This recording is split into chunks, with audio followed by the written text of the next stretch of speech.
বিতর্ক অনিয়ম অভিযোগে ভেঙে পড়ছে এনসিপি, ২ মাসে ২৫ নেতাকর্মীর পদত্যাগ।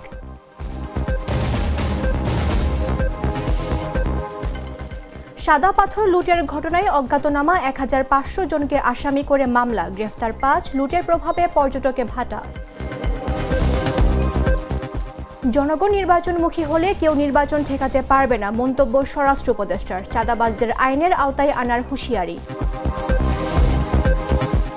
ট্রাম্প জেলেনস্কির ঘণ্টাব্যাপী ফোনালাপ, সোমবার ওয়াশিংটনে ২ নেতার বৈঠক, সব বিষয় নিয়ে আলোচনা করার পরিকল্পনা। এবং পাকিস্তানে মেঘ ভাঙা বৃষ্টিতে আকস্মিক বন্যা, মৃত্যু ছাড়ালো ২৫০, মৃতের সংখ্যা আরও বাড়ার আশঙ্কা।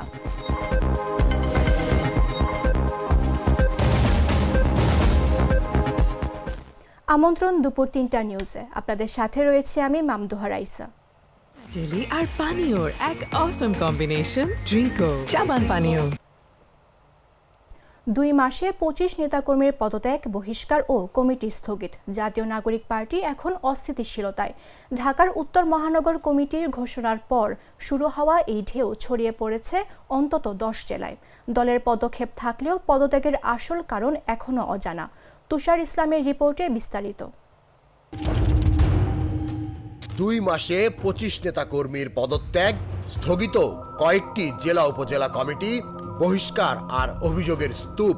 জাতীয় নাগরিক পার্টি এনসিপি যেন এক অস্থিরতার কেন্দ্রে পরিণত হয়েছে। জনমনে প্রশ্ন ঘুরপাক খাচ্ছে, এ কি কেবল অভ্যন্তরীণ অব্যবস্থাপনা নাকি পরিকল্পিত অস্থিতিশীলতা? সবকিছুর সূত্রপাত জুনের শুরুতে ঢাকার উত্তর মহানগর সমন্বয় কমিটি ঘোষণার পর। সেখান থেকেই শুরু হয় পদত্যাগের ধারাবাহিকতা, যা দ্রুতই ছড়িয়ে পড়ে সিলেট, ফরিদপুর, চট্টগ্রাম, শরীয়তপুর, ফেনীসহ অন্তত ১০ জেলায়। অনেকেই প্রকাশ্য সংবাদ সম্মেলনে ক্ষোভ প্রকাশ করেন, কেউ বা ফেসবুকে স্ট্যাটাস দিয়ে জানান আর নয়। এনসিপির বিরুদ্ধে অভিযোগের তালিকা অনেক লম্বা। প্রকাশ্যে চাঁদাবাজি, বিতর্কিত ব্যক্তিদের দায়িত্ব দেয়া, আর্থিক লেনদেনের মাধ্যমে পদ বন্টন, অন্য রাজনৈতিক দলের লোকজনকে গোপনে অন্তর্ভুক্ত করা সহ নানা ধরনের ভয়াবহ অভিযোগ। সিলেটে একসঙ্গে ৯ জনের পদত্যাগ ছিল যেন আতশবাজির মতো, এক ঝলকে দৃষ্টিকারে সবার। মাদারীপুরের শিবচরে ৪ নেতা সংবাদ সম্মেলনে সরাসরি বলেন, দল পরিচালনার দায়িত্ব অযোগ্যদের হাতে, প্রকৃত কর্মীরা বঞ্চিত। চট্টগ্রামে যুগ্ম সমন্বয়কারী নিজামুদ্দিনের বিরুদ্ধে ওঠে ৫ লাখ টাকা চাঁদা নেয়ার অভিযোগ। যখন ভিডিওটি ভাইরাল হয় তারপর বহিষ্কার করা হয় তাকে। দলের এক নেতাকে মারধরের ঘটনায় এনসিপির রাজশাহী জেলার যুগ্ম সমন্বয়কারী নাহিদুল ইসলামকে দেয়া হয় সাময়িক অব্যাহতি। এনসিপির শৃঙ্খলা কমিটি বলছে, তারা শোকজ, কমিটি বাতিল আর বহিষ্কারের মাধ্যমে অভিযোগের জবাব দিচ্ছেন। কিন্তু দলের একাংশের দাবি, বিএনপি জামায়াত ঘেঁষা কিছু লোক ইচ্ছে করে এনসিপিতে প্রবেশ করে সুনাম নষ্টের কৌশল নিয়েছেন। সিনিয়র যুগ্ম মুখ্য সমন্বয়ক আব্দুল হান্নান মাসুদ দিলেন দায়সারা উত্তর। বললেন, অভিযোগগুলো তদন্ত করার পর প্রয়োজনীয় ব্যবস্থা নেওয়া হবে। কিন্তু প্রশ্ন থেকেই যায়, এনসিপিতে পদত্যাগের এ ঢেউ কবে থামবে? আর এর পেছনের আসল চালক কে বা কারা? উত্তরটা হয়তো এখনো দলের ভেতরের অন্ধকার করিডোরেই বন্দী। তুষার ইসলাম, জাগো নিউজ। সিলেটের ভোলাগঞ্জ থেকে প্রায় ২০০ কোটি টাকার সাদা পাথর চুপি চুপি চলে এসেছে ঢাকার ড্যামরায়। পাহাড়ি নদীর বুক থেকে উধাও হওয়া সেই পাথর গোপনে লুকিয়ে রাখা হয়েছিল গলির পর গলি পেরিয়ে রাজধানীর একেবারে ভেতরে। কিন্তু কিভাবে, কারা এই চক্রের পেছনে? তুষার ইসলামের রিপোর্টে বিস্তারিত।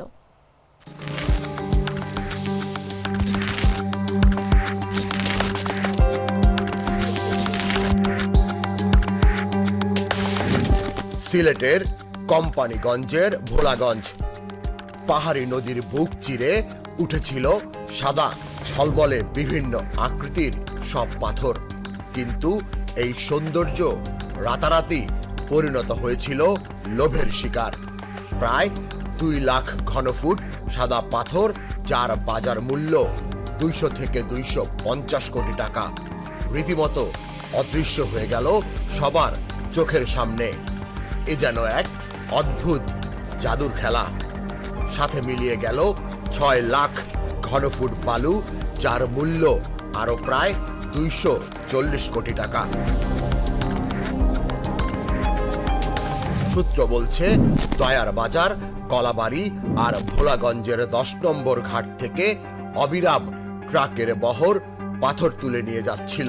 সেগুলো গোপনে প্রবেশ করানো হতো ক্রাশার মেশিনের দাঁতের ফাঁকে, যাতে চেনা না যায়।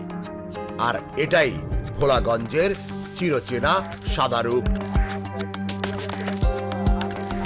কিন্তু অপরাধীদের গোপন আতুরঘর খুঁজে পেতে শুরু হয় গোয়েন্দা অভিযান। দীর্ঘ নজরদারির পর বৃহস্পতিবার সন্ধ্যা নামতেই র্যাব 11, জেলা প্রশাসন ও পরিবেশ অধিদপ্তরের যৌথ বাহিনী ঢাকার ডেমরার সারুলিয়ায় হানা দেয়।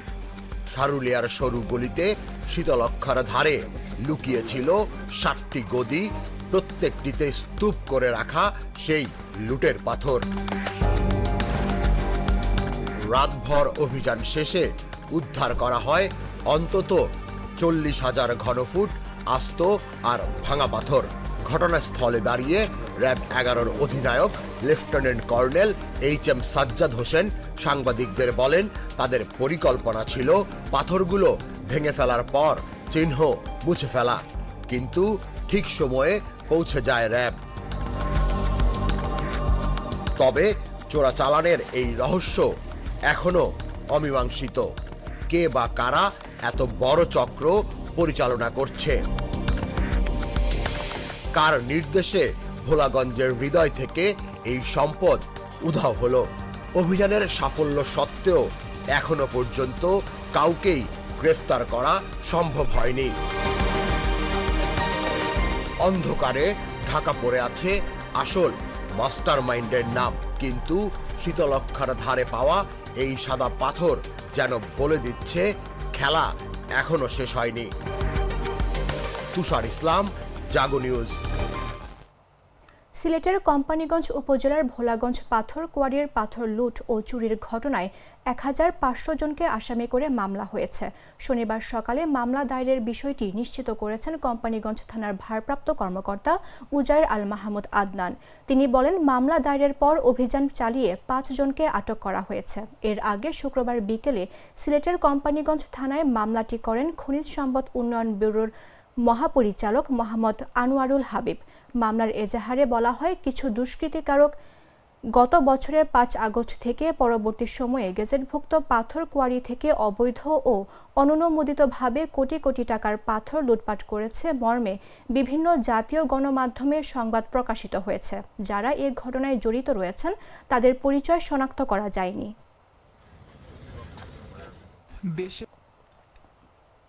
এদিকে লুটপাট আর তাণ্ডবের খবরে পর্যটক হারিয়েছে সিলেটের অন্যতম পর্যটন কেন্দ্র সাদা পাথর।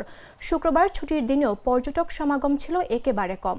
সাধারণত শুক্রবার ও শনিবার ছুটির দিনে যেভাবে পর্যটকদের সমাগম ঘটে, সে তুলনায় পর্যটক একেবারে কম। পর্যটকদের বসার চেয়ারগুলোও অনেকটা ফাঁকা।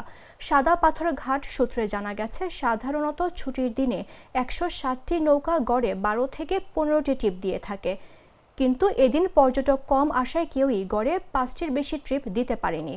সাদা পাথর পর্যটন কেন্দ্র সংশ্লিষ্ট ব্যবসায়ী ও স্থানীয়দের দাবি, অন্যান্য ছুটির দিনের তুলনায় শুক্রবার 3 ভাগের 1 ভাগ পর্যটকের সমাগমও ঘটেনি। বিশেষ করে শুক্রবার ছুটির দিন বিশেষ হিসেবে পর্যটক সমাগম ছিল প্রত্যাশার চেয়ে অনেক কম। অবশ্য ঢাকা সিলেট মহাসড়কে দীর্ঘ যানজট ও ভোগান্তির কারণে অনেক পর্যটক সিলেটে আসছেন না বলেও জানিয়েছেন পর্যটন ব্যবসায়ীরা। এর বাইরে দেশের সার্বিক পরিস্থিতি বিবেচনা করেও অনেক পর্যটক এই মৌসুমে সিলেট আসছেন না। অনেক পর্যটক জানে যে পাথর নাই সিলেটার, যে কয়েকদিন আগে যে সাংবাদিকরা যে ভিডিও ভাইরাল হয়েছে যে অনেক পাথর নিচে পাথর অনেকগুলো মনে করেন স্পট থেকে না, বলতে স্পটের সাইডের থেকে পাথরগুলো নাই হয়েছে। এ কারণে আপনার ভিডিও পাইছে যে সাদা পাথর আর কোনো পাথর নাই, এ কারণে মনে হয় যে পর্যটক একবারে কম।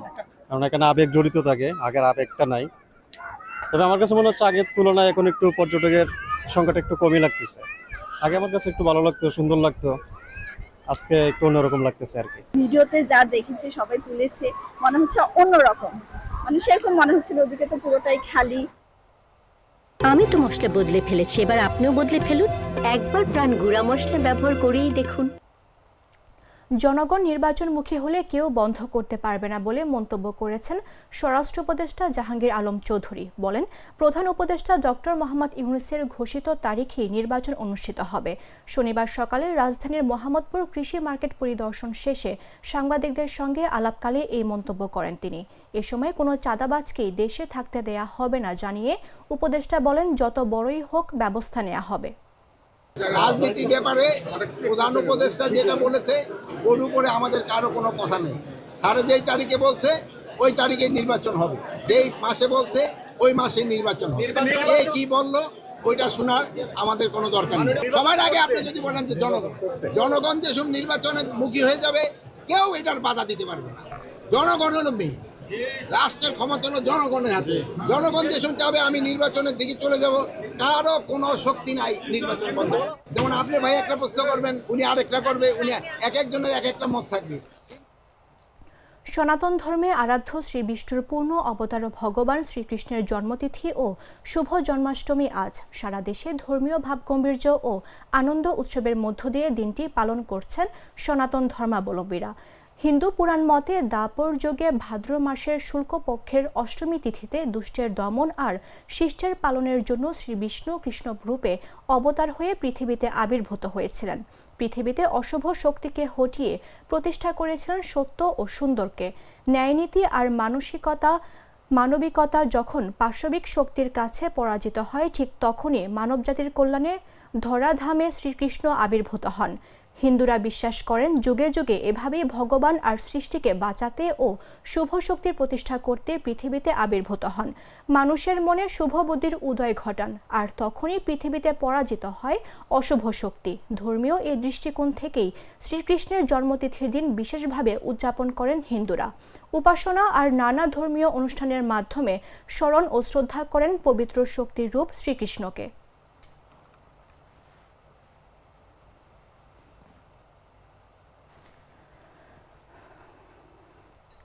রাজধানীর গুলশানে হোটেল ওয়েস্টিনের সামনে একটি সাদা সিএফ মোটর বাইকে হেলমেট পরা এক ব্যক্তি, আর সেই দৃশ্য থেকে শুরু হয় চাঁদাবাজির নাটকীয় এক অধ্যায়।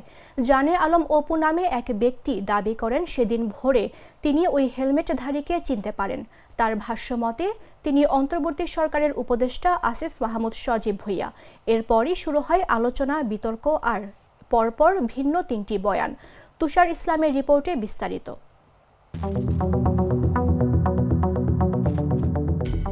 রাজধানীর গুলশানের শান্ত এক ভোর, হোটেল ওয়েস্টিনের সামনে সাদা সিএফ মোটর বাইকে হেলমেট পরা এক ব্যক্তি। জানে আলম অপু দাবি করেন, তিনি দেখেছেন ওই ব্যক্তি অন্তর্বর্তী সরকারের উপদেষ্টা আসিফ মাহমুদ সজীব ভুঁইয়া। এখান থেকেই শুরু চাঁদাবাজি কাণ্ডের নাটকীয় অধ্যায়। ওখানে টাকার ব্যাগ নিতে কালো টি শার্ট পরা যে ছেলেটা ছিল সেটা ছিলাম আমি।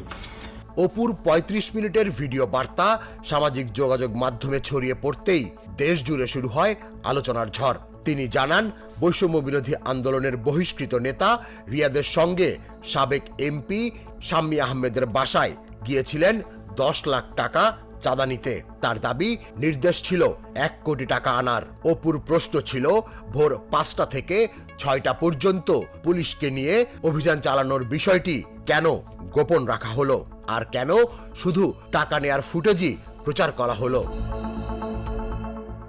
ওই বাসায় অপুদেরকে ডেকে নিয়ে যাওয়া হয়েছে, অপুরা নিজে থেকে শাম্মী আহমেদের বাসায় ভিতরে যায় নাই। এবং দেখেন, আপনারা ভিডিওতে দেখছেন অপুর পাশে একটা ব্যাগ রাখা হয়েছে, সেখানে দাবি করা হয়েছে যে ১০ লাখ টাকা আছে ওই ব্যাগের মধ্যে। ওই ব্যাগটা কি ওরা জোরপূর্বক চাঁদা হয় কিভাবে? জোরপূর্বক টাকা আদায় করলে চাঁদা হয়। কিন্তু পাল্টা গল্প শোনান অপুর স্ত্রী আনিশা। বৃহস্পতিবার সংবাদ সম্মেলনে সম্পূর্ণ ভিন্ন আর চমকপ্রদ এক অভিযোগ করেন তিনি। বিএনপি নেতা ইশরাক হোসেনের লোকজন তার স্বামীকে অপহরণ করে নির্যাতনের পর ভিডিওতে ওই বক্তব্য দিতে বাধ্য করেছে। তার দাবি অপু নির্দোষ, সবই ছিল রাজনৈতিক ফাঁদ। ওকে কিন্তু 7:30 বাজে অ্যারেস্ট করে 11টার পরে অ্যারেস্ট দেখাইছে। এই যে 4 ঘন্টা এবং 4.5 ঘন্টার সময় অপুকে অমানবিক নির্যাতন করা হয়েছে। এদিকে উপদেষ্টা আসিফ মাহমুদ সজীব ভুঁইয়া দাবি করেন 2022 সালের পর থেকে অপুর সঙ্গে তার কোনো যোগাযোগ নেই। ওয়েস্টিনের সামনে দেখা হওয়ার বিষয়টি তিনি মনে করতে পারছেন না বলে দাবি করেন। আর সিসিটিভিতে হেলমেট পরা কাউকে দেখে তাকে বলা হাস্যকর বলেই মনে করেন এই উপদেষ্টা। আপনাদের যে সমন্বয়করা গত বছর আন্দোলনে আপনাদের কাছে মহানায়ক ছিল, তারা হয়ে গেল চাঁদাবাজ।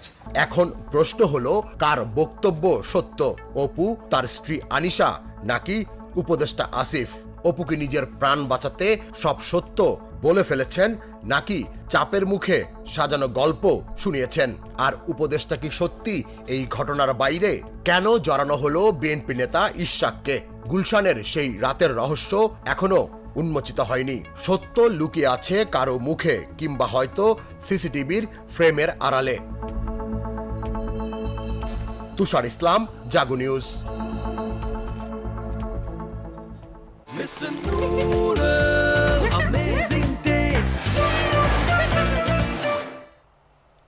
জানাবো আন্তর্জাতিক সংবাদ।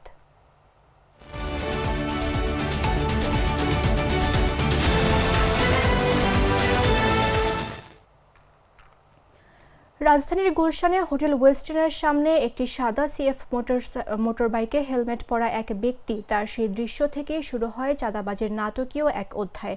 জানে আলম অপু নামে এক ব্যক্তি দাবি করেন সেদিন ভোরে তিনি এই হেলমেটধারীকে চিনতে পারেন। তার ভাষ্যমতে তিনি অন্তর্বর্তী সরকারের উপদেষ্টা আসিফ মাহমুদ সজীব ভুঁইয়া। এরপরই শুরু হয় আলোচনা, বিতর্ক আর পরপর ভিন্ন 3টি বয়ান। আগামী সোমবার ট্রাম্পের সাথে বৈঠকের জন্য ওয়াশিংটন যাবেন ইউক্রেনের প্রেসিডেন্ট ভলোদিমির জেলেনস্কি। আলাস্কায় রাশিয়ার প্রেসিডেন্ট ভ্লাদিমির পুতিনের সাথে মার্কিন প্রেসিডেন্ট ডোনাল্ড ট্রাম্পের শান্তি আলোচনার পর জেলেনস্কি তার আমেরিকান প্রতিপক্ষের সাথে 1 ঘণ্টারও বেশি সময় ধরে কথা বলেন। শনিবার সকালে জেলেনস্কি জানান, সোমবার ওয়াশিংটনে প্রেসিডেন্ট ট্রাম্পের সাথে যুদ্ধ শেষ করার বিষয়ে সব খুঁটিনাটি আলোচনা করার পরিকল্পনা করছেন তিনি। তাকে আমন্ত্রণের জন্য কৃতজ্ঞতাও জানান। এর আগে শুক্রবার আলাস্কায় ইউক্রেন যুদ্ধ নিয়ে একটি চুক্তি করতে বহুল প্রত্যাশিত বৈঠকে বসেন পুতিন ট্রাম্প। সেখানে কোনো চুক্তি না হলেও ট্রাম্প জানিয়েছেন আলোচনায় অগ্রগতি হয়েছে। এরপর ট্রাম্প দাবি করেন চুক্তির বিষয়টি নির্ভর করছে জেলেনস্কির ওপর। এদিকে পুতিনের সাথে বৈঠকের আগে থেকেই ট্রাম্প জানান চুক্তি করতে জেলেনস্কির সাথেও বৈঠক করতে হবে তাদের। এই অগ্রগতির অর্থ হবে এখন কোনো পক্ষ থেকে কোনো ক্ষেপণাস্ত্র বা ড্রোন হামলা চালানো হবে না। এদিকে জেলেনস্কি তার ট্রাম্প এবং পুতিনের মধ্যে সম্ভাব্য ত্রিপক্ষীয় বৈঠককে স্বাগত জানিয়েছেন।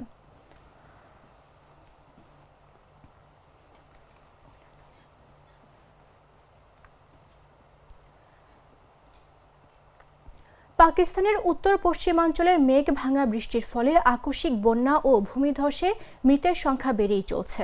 এখন পর্যন্ত 250 জনের বেশি মৃত্যুর সংখ্যা রয়েছে। এছাড়া আহত হয়েছেন আরও অন্তত 28 জন। শনিবার দেশটির কর্মকর্তাদের বরাতে এ তথ্য জানিয়েছে জিও নিউজ। প্রতিবেদনের মতে অধিকাংশ মৃত্যুই ঘটেছে উত্তর পশ্চিমাঞ্চলীয় খাইবার পাখতুনখোয়া প্রদেশে।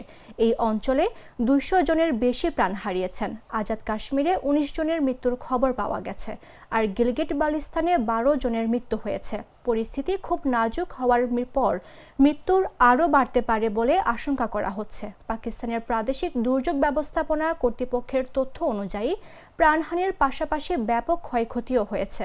অন্তত 116টি বাড়ি ভেঙে পড়েছে। এর মধ্যে খাইবার পাখতুনখোয়ায় 34টি আংশিক ও 14টি সম্পূর্ণভাবে ভেঙে পড়েছে। গিলগিট বালতিস্তানে 14টি আংশিক ও 3টি সম্পূর্ণভাবে বিধ্বস্ত হয়েছে। এছাড়া আজাদ কাশ্মীরে 23টি আংশিক ও 28টি সম্পূর্ণ বিধ্বস্ত হয়েছে।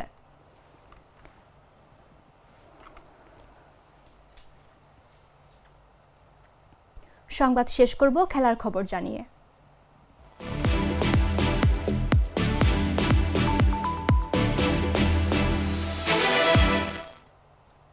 নতুন মৌসুমের আগমনে উষ্ণ হয়ে উঠেছে ইউরোপের ফুটবল অঙ্গন। শীর্ষ 5 লিগের 3টিরই নতুন মৌসুম শুরু হয়েছে গতকাল শুক্রবার।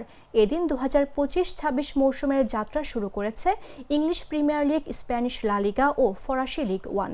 শুক্রবার প্রিমিয়ার লিগের নতুন মৌসুমের উদ্বোধনী ম্যাচে বোর্নমাউথকে 4-2 গোলে হারিয়েছে চ্যাম্পিয়ন লিভারপুল। প্রথম দিনে লা লিগায় হয়েছে 2টি ম্যাচ। উদ্বোধনী ম্যাচে মায়োর্কাকে 1-3 গোলে হারিয়েছে রায়া ভায়েকানো, অন্যটিতে রিয়াল ওভিয়েদোর বিপক্ষে 2-0 ব্যবধানে জিতেছে ভিয়ারিয়াল। আর ফরাসি লিগ 1-এ নতুন মৌসুম শুরুর দিনে একমাত্র ম্যাচে মার্সেইলেকে 1-0-তে হারিয়েছে স্টেড রেনার্স। উদ্বোধনী দিনে লা লিগায় বড় কোনো ম্যাচ না থাকলেও দ্বিতীয় দিনেই মাঠে নামছে জায়ান্ট ক্লাব বার্সেলোনা। আজ শনিবার মায়োর্কার বিপক্ষে অ্যাওয়ে ম্যাচ দিয়ে নতুন মৌসুম শুরু করবে লা লিগার বর্তমান চ্যাম্পিয়নরা।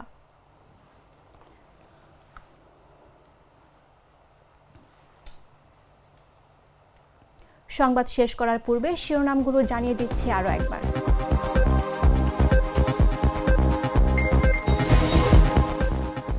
বিতর্ক অনিয়ম অভিযোগে ভেঙে পড়ছে এনসিপি, 2 মাসে 25 নেতাকর্মীর পদত্যাগ।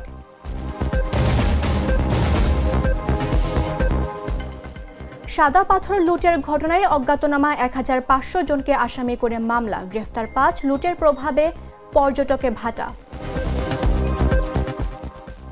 জনগণ নির্বাচনমুখী হলে কেউ নির্বাচন ঠেকাতে পারবে না, মন্তব্য স্বরাষ্ট্র উপদেষ্টার। চাঁদাবাজদের আইনের আওতায় আনার হুঁশিয়ারি। ট্রাম্প জেলেনস্কির ঘণ্টাব্যাপী ফোনালাপ, সোমবার ওয়াশিংটনে 2 নেতার বৈঠক, সব বিষয়ে আলোচনা করার পরিকল্পনা। এবং পাকিস্তানে মেঘ ভাঙা বৃষ্টিতে আকস্মিক বন্যা, মৃত্যু ছাড়ালো 250, মৃতের সংখ্যা আরও বাড়ার আশঙ্কা।